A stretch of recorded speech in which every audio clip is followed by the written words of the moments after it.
Good morning.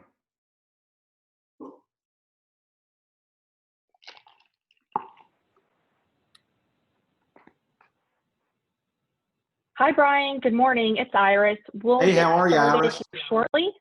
Good, good. Thanks so much for joining us. Sure. We'll get started shortly. And so for those of you that are on the call, this is Iris with GLI.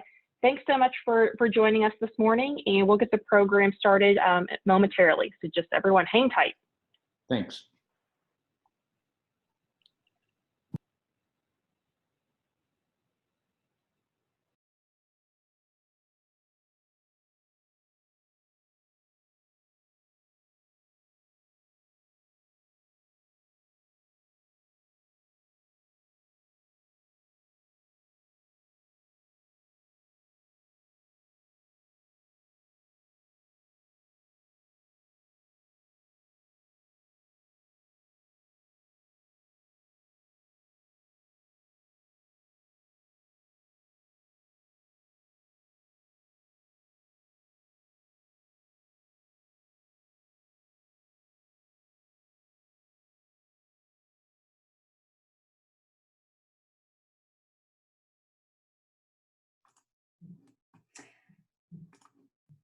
Good morning, everyone, and welcome to our roundtable discussion regarding House Bill 415, which deals with the direct-to-consumer alcohol shipping policy.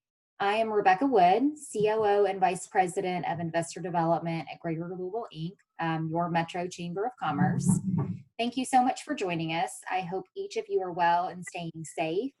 As many of you know, GLI launched a task force in early April to help identify reopening recommendations and resources.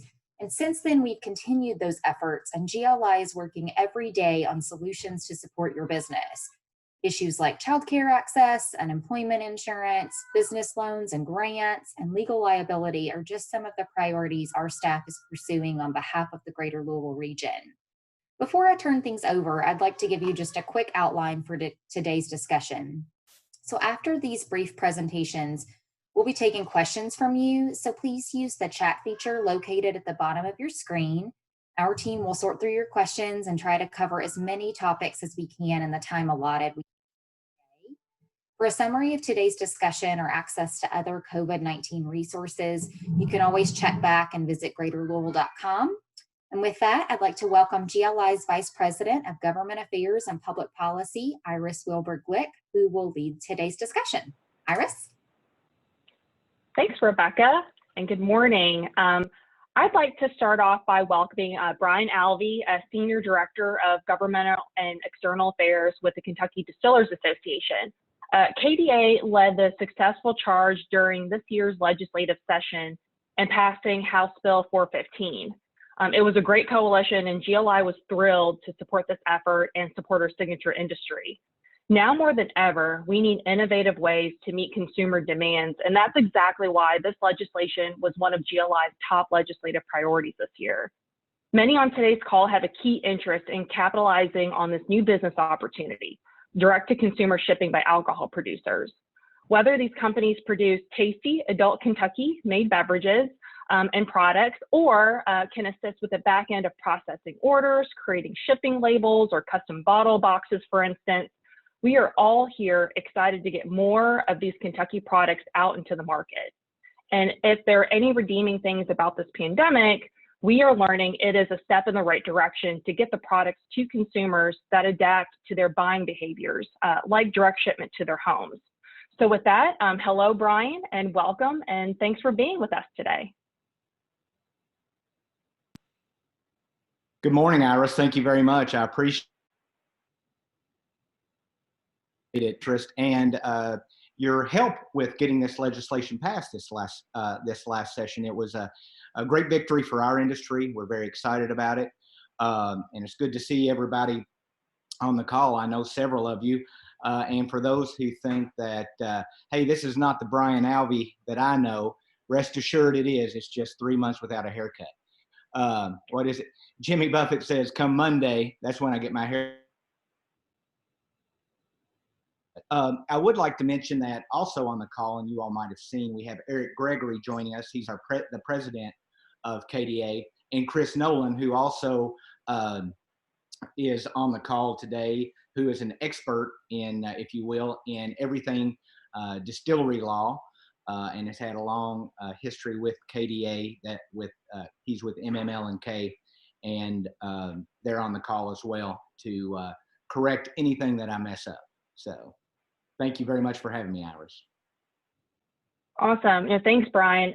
So we're going to do this a little bit like a fireside chat over Zoom here. I have a couple of questions just to kind of give us a baseline knowledge of how did we get here? Where did we come from? Where are we going kind of thing? And so with that, Brian, can you give our group a little bit of a history lesson on why Kentucky needed this legislation and where we've been on sort of this issue, direct-to-consumer issue shipping in the past?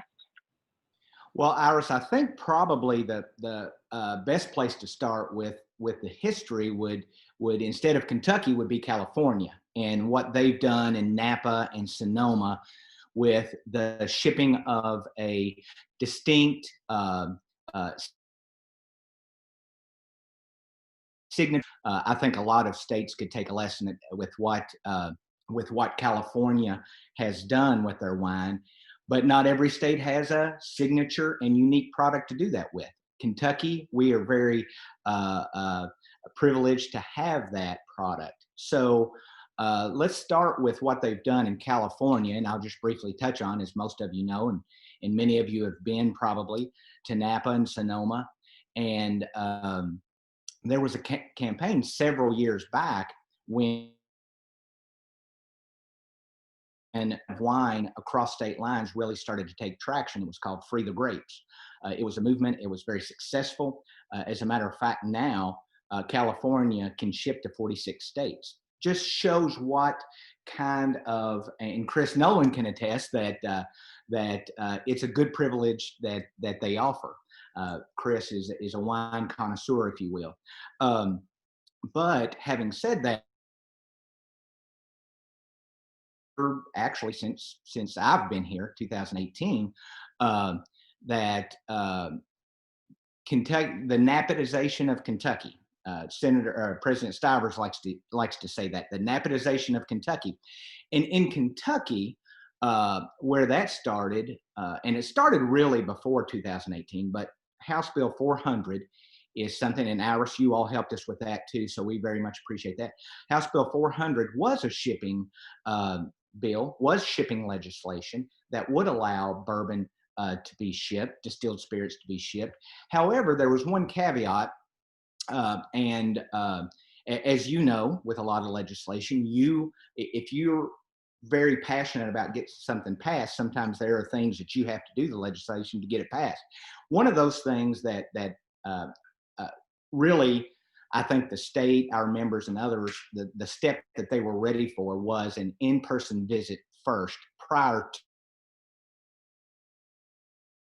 the this was not particularly worrisome at the time that we're not going for full e-commerce, because at the time there was only 8 reciprocal states that you could ship to anyway. Several of those states had some significant nuances in their law. So it wasn't going to happen right away anyway. So that was our starting point. In that, as I said, you have to visit a distillery to get the product shipped to you. And after that, you could continue to get it shipped. You just had to make that one visit.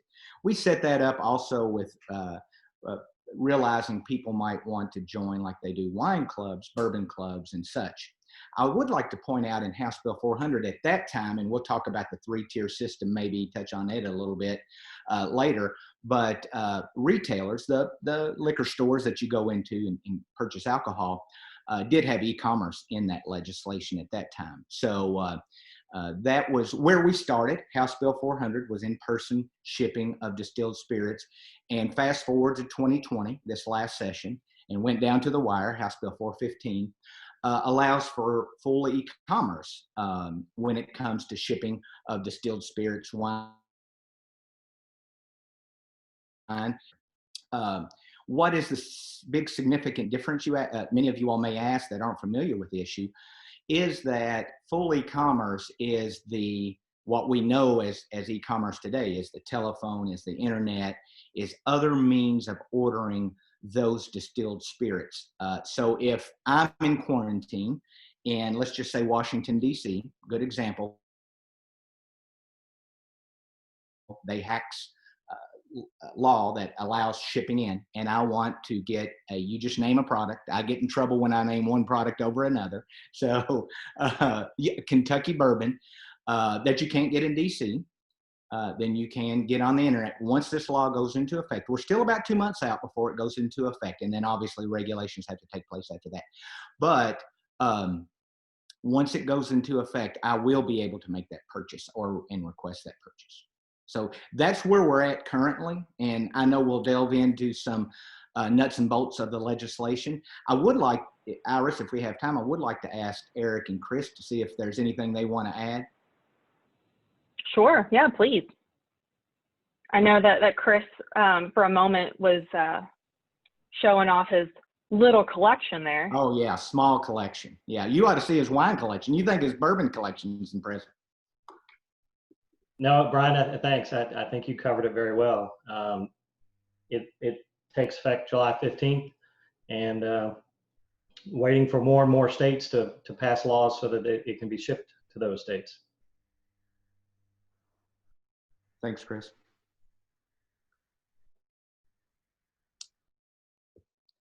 So Iris, that was kind of an overview of getting us to where we're at. Explain anything else or any other questions that anybody has, or however you like to handle it.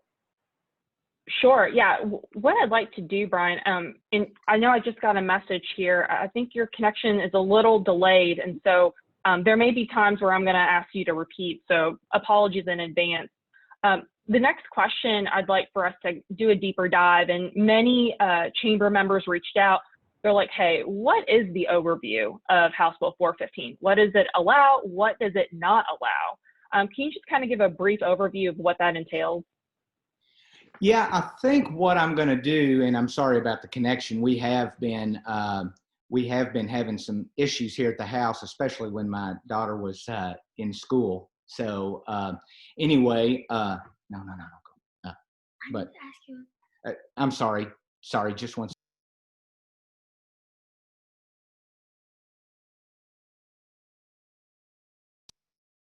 Sorry about that.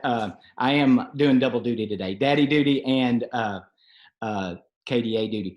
How about I do the who, what, when, where, and how much? Maybe start there, and then we can go in if folks have specific questions.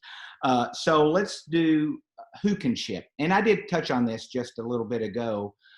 Distilleries, wineries, and breweries, namely microbreweries. And you know, I have been asked the question, how come the larger folks don't want to take advantage of, talking about beer, take advantage of the shipping? Well, it's not really economical for them. If you think about it, it's much more economical to go into a grocery store or a liquor store and get your, you know, your high selling, high volume products like Budweiser, Miller Lite, Coors, those types of things, where the availability for microbrewers may not be there in California. They might not have the distribution system in Wisconsin or what have you that they do here. So that's the reason that they wanted the ability to ship. What can be shipped?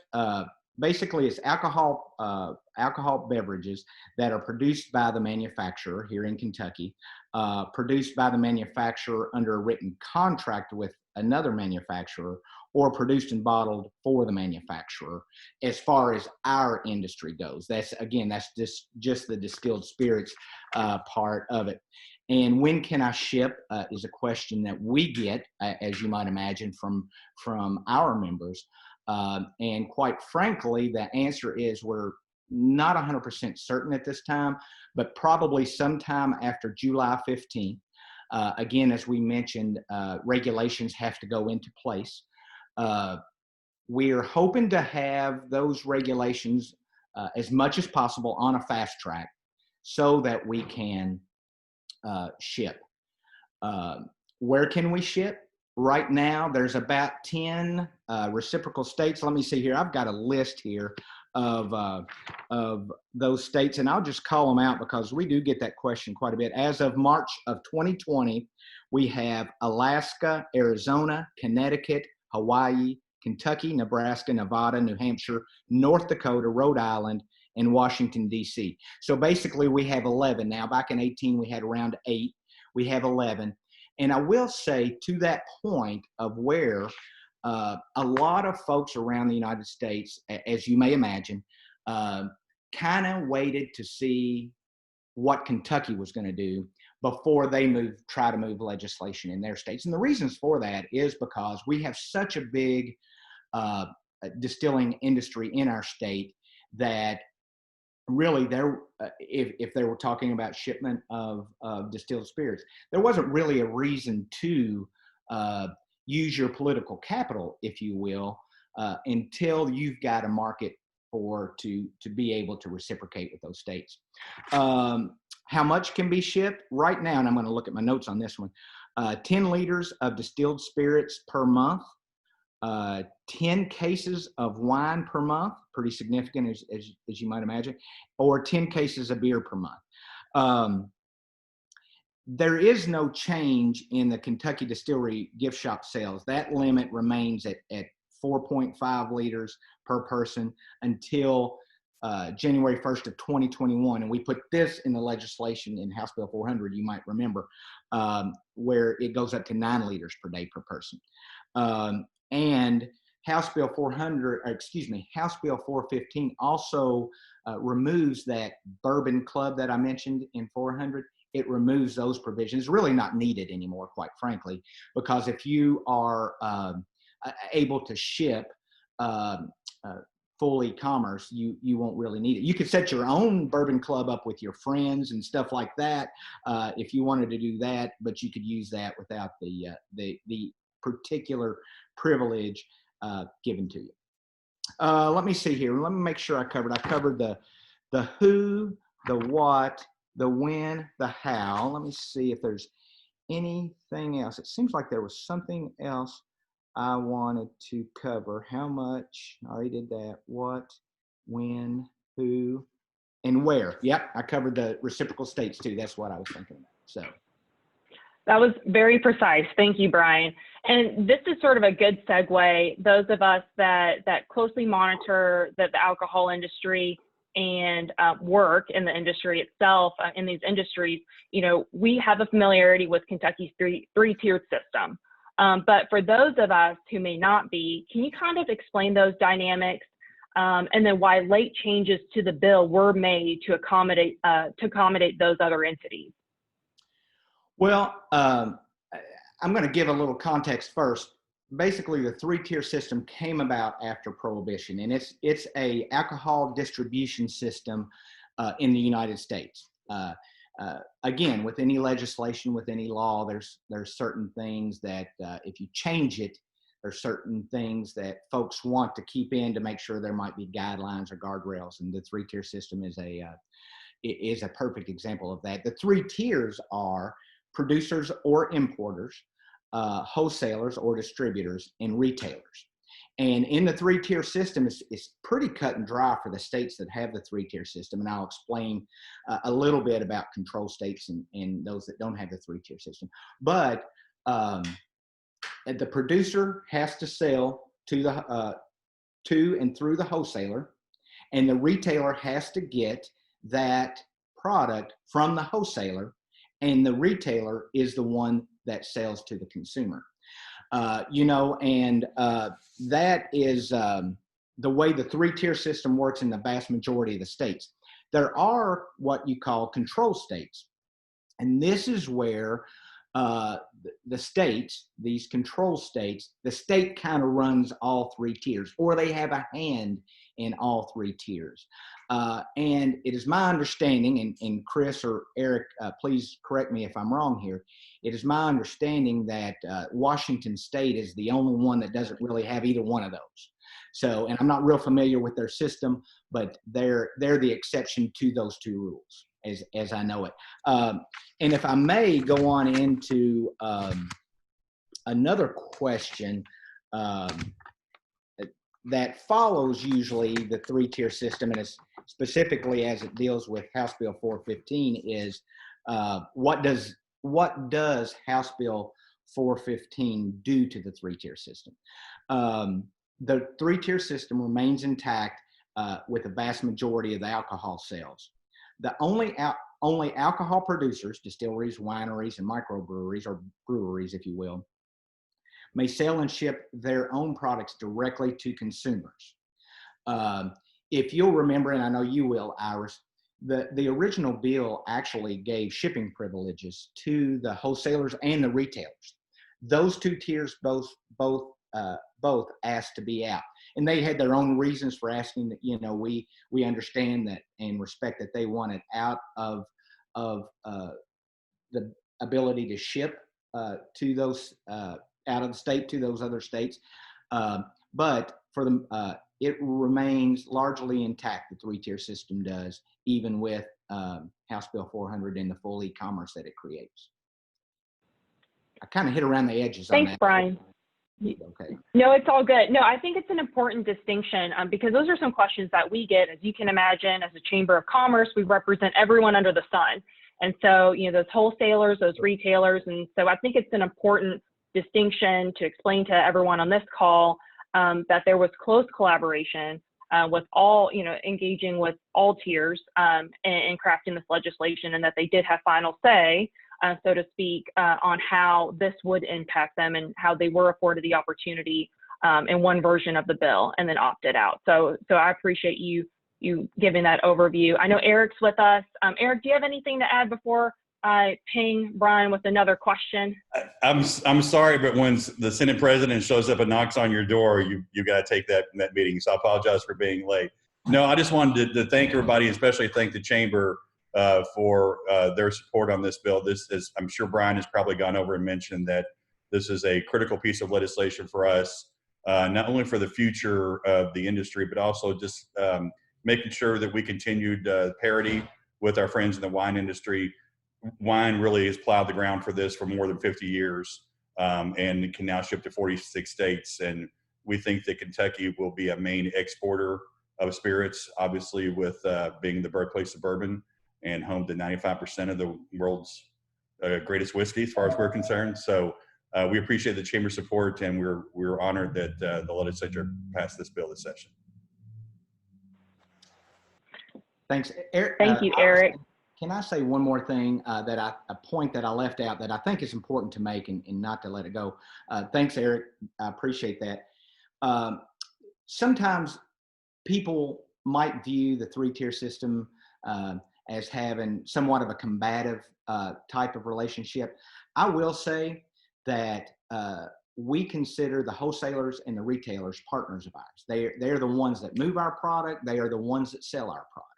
So I thought that was a good point that we should point out. And you know, we don't always agree on the way things should work or the way things should take place, but we always consider those folks our partners, and they play such an integral part of this industry in the state. And you know, being an $8.6 billion industry, it takes all those pieces to make it work like it is and to be so successful as it is. So I just wanted to throw that in there. Absolutely, Brian. Well said. Couldn't agree more.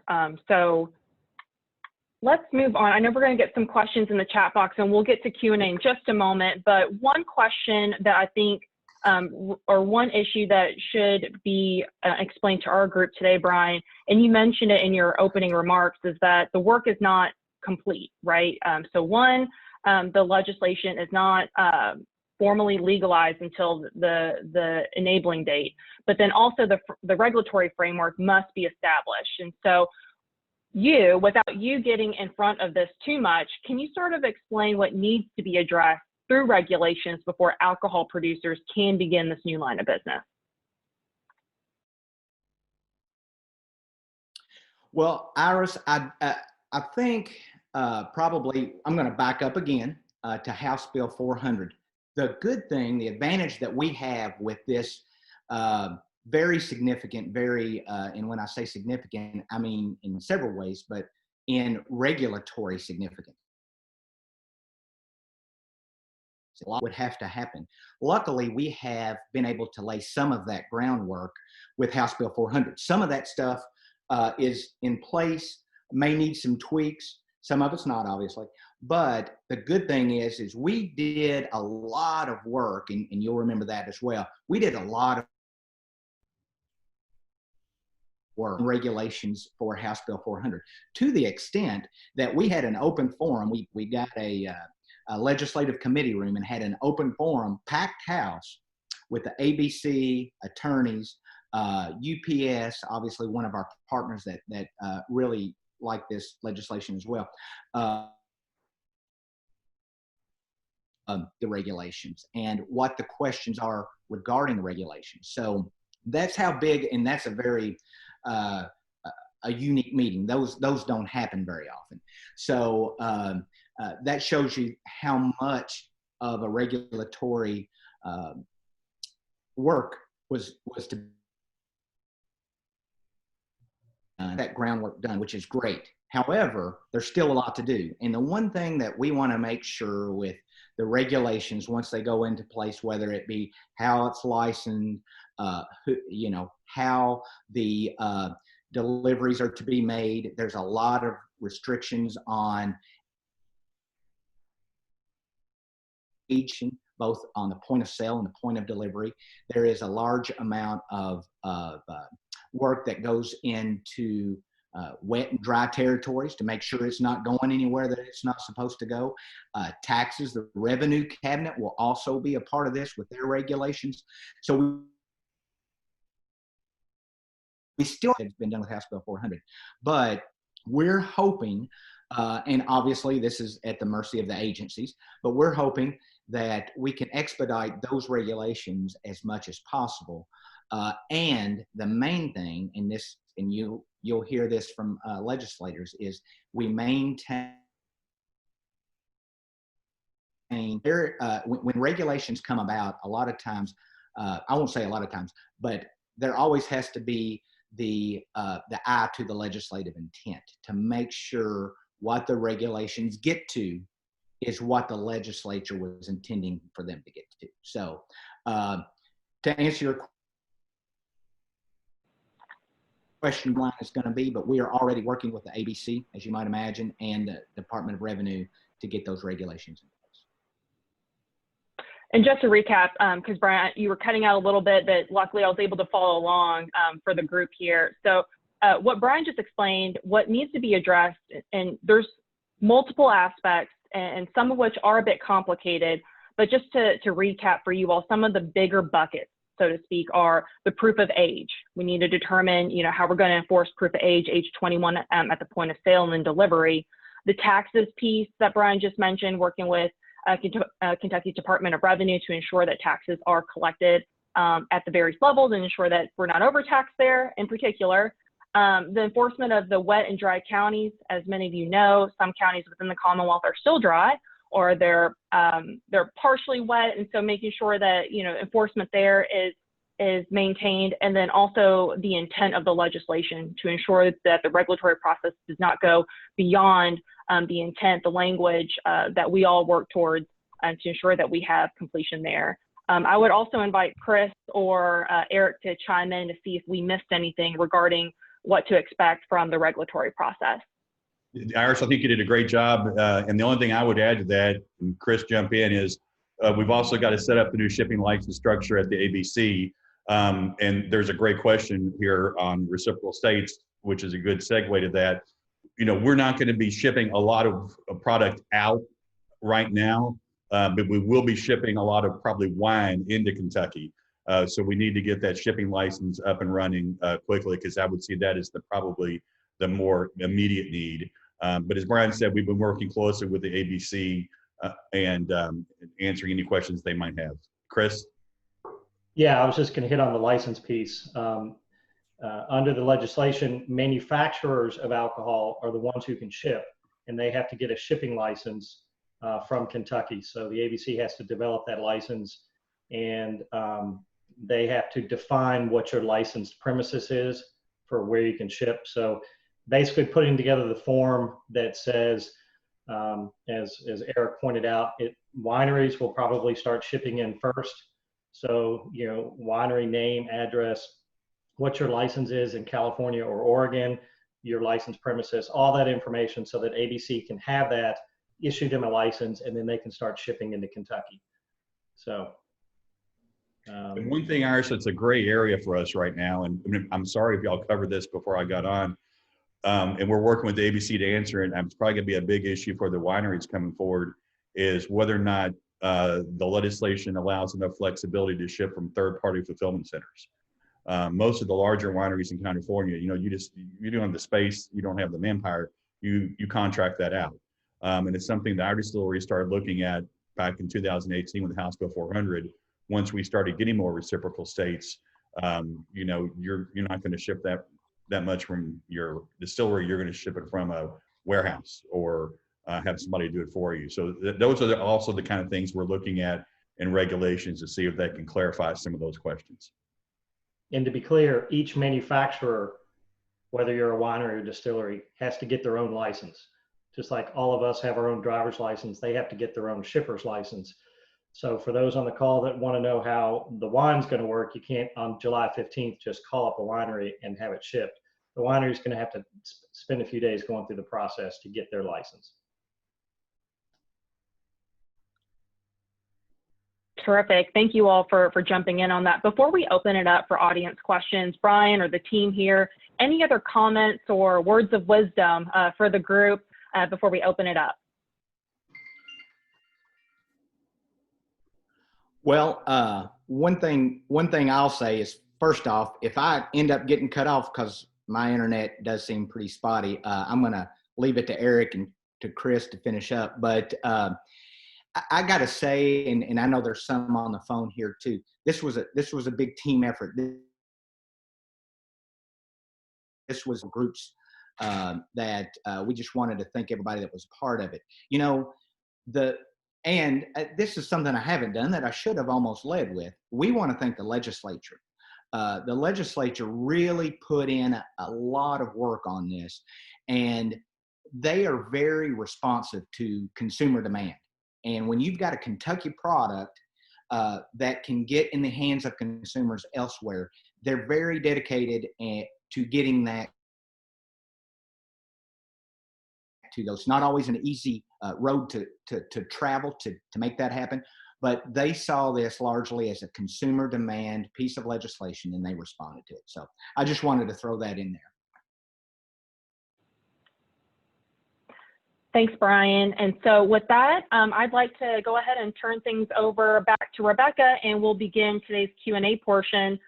Friendly reminder, those of you that have questions for Brian and the team, please utilize the chat feature that's located at the bottom of your screen. Thank you for that. Turn on some light here so it doesn't look like I'm in the dark. So we do have a question, Brian, that's already in the chat box. Could you run through again on the current list of reciprocal states? I can, and if I cut out, just let me know. Right now we have 11. We have Alaska, Arizona, Connecticut, Hawaii, Kentucky, obviously, Nebraska, Nevada, and Washington, D.C. And if I went too fast there, I apologize. I can do that again. I will say that we're also active in letting other states know how to become reciprocal. We get a lot of requests from states. We've gotten 5 different state requests while 415 was running this session. So we get a lot of state requests. We plan to help them. We plan to not everything is going to be cookie cutter, as you might imagine. Control states are going to be different than 3-tier states, those types of things. But we're willing to help any state. If you all have, I should talk to the audience too, if you all have interest in other states and want to make your state reciprocal, just remember that you can ship your stuff in, whether it be distilled spirits. There's a large United States microbreweries. There's a lot of states that have great microbreweries and wineries. So it's not a one-way street. It is a two-way street. So if you're interested, or you know a colleague in another state that's interested, we're here to help. So. Well, the more reciprocity we have, the better, right? Well, and Rebecca, one of the things that happened during Yes, exactly. happening during the pandemic is a lot of states like New York and California and others, their governors use executive orders to allow intra-state shipping, so shipping inside the state. And that was actually a lifeline to help keep a lot of the craft distillers alive during this pandemic. And so many of those states we've talked to, their guilds plan on introducing legislation in their next session to not only keep the intrastate, but also allow for interstate. So if there is a side effect of this crisis, that might be one that more states might be reciprocal sooner than later, just because people have gotten used to having things delivered to them. Yeah, definitely an opportunity. And we definitely, I think, find ourselves trying to find the silver linings in some of this COVID response. But I think you're right on there. And consumer demands tend to push a lot of things further. So love that piece of it. So I know the bill states a July 15th start date for the new law to take effect. And I know there's been some conversation that, August, September might actually be more realistic for all the details to be interpreted. But where do you think we fall right now? Do we think July 15 is still a realistic date to be able to begin with this? Quite frankly, I don't think that July 15th is what we're shooting for. I think, and Chris, you chime in too. Chris has also been in touch with ABC and I guess the acceleration of the regs if possible. But I would say it would be hard. I think we would be hard pressed to get it before August. And it may be longer than that, September, October. Most now, the process for effect without any type of emergency clause in it is about a 6-month process. So, we don't think it's going to take 6 months. We certainly hope it doesn't take 6 months after, July 15th. But,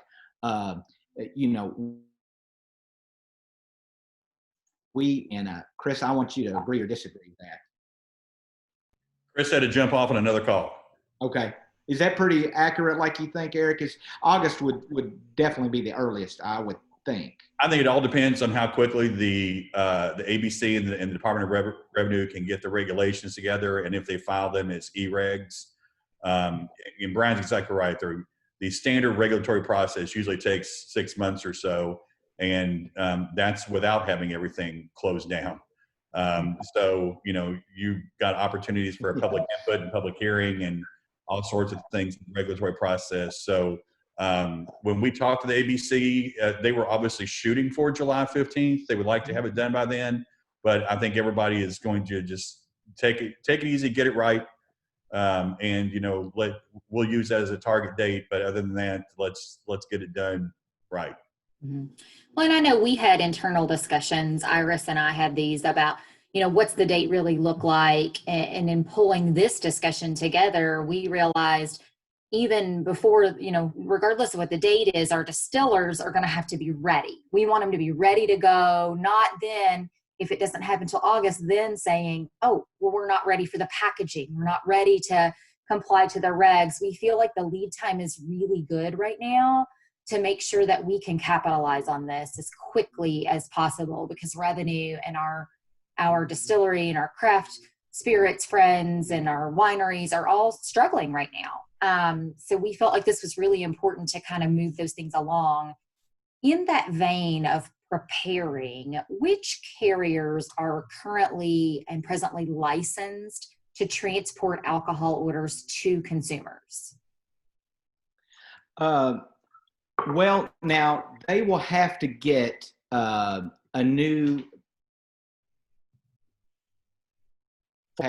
shipping license. So I will say this, UPS, obviously a great Kentucky company, has been our partner in supporting this legislation. They've kind of been there every step of the way to make sure. And what they've done is, obviously they didn't go exactly the same, cover the same bases that we covered, but they made sure that common carriers could do their job and be able to common carrier while still being safe to the consumer, whether that be age verification, dry counties. So they were there every step of the way with us to make sure that piece, because it's such an important piece, was right. Though they will have to get a shipping license, any common carrier, and that's the way it's described in the legislation, is common carriers. That's the UPSs of the world and others like them. But they will have to get that shipping license. And then out of state folks that want to ship in will also have to get that Kentucky shipping license. Okay, perfect. And can you tell me, one of the questions that I've had sent to me is, which party is responsible for verifying the age of the consumer? Is it the distillery or the carrier? Both. Okay. Yep, both. So both are going to carry responsibility and liability for that. That's correct. And that was a big piece of a lot of the questions, as you might imagine, that we had. And also that was in House Bill 400 back in 2018 as well. So, and if you ever, and you know, as this goes along, as regulations get promulgated and people start shipping, you'll see that marked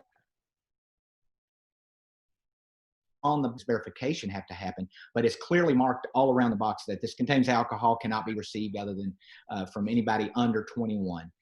So there is no mistaking of what it's going to be. There's no mistaking of who can receive it. So on that line, because I know we've got some partners in the region as well that are working on the packaging piece of this and making sure that they're going to be compliant to help the distilleries. And you just mentioned on a couple, but tell me just a little bit about specific markings that we anticipate will have to be on the packaging for our distillers to be compliant. And I know that's still subject to change with some of the regulations, but what are you kind of thinking right now? Let me in my, sorry to throw one out of left. No. I think I've got that. I think I've got the specific wording somewhere. We have such strong partners, just like a UPS in the region, but our packaging partners are here, and we want our distilleries to be able to have partners to be able to use local resources as much as possible. But I think to educate both parties is really important if we can do so. Yeah, Brian's right. The actual language is written in the legislation. I bet he's got it up here. Let me see here. I thought I had it. A producer